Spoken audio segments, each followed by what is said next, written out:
tak ku gymnastike som sa dostala vlastne vďaka mojej mamine, ktorá chodila cvičiť na Lafrancovi.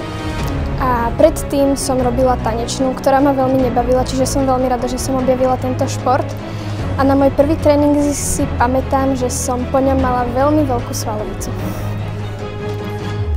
Na tréningu pre mňa je najťažšie sa sústrediť, lebo tým, že okolo mňa sú ostatné baby a musím si nájsť priestor, ale najviac ma baví ísť z zostavu. Tak na toto asi neviem odpovedať, ale možno s Alenkou Učňovou.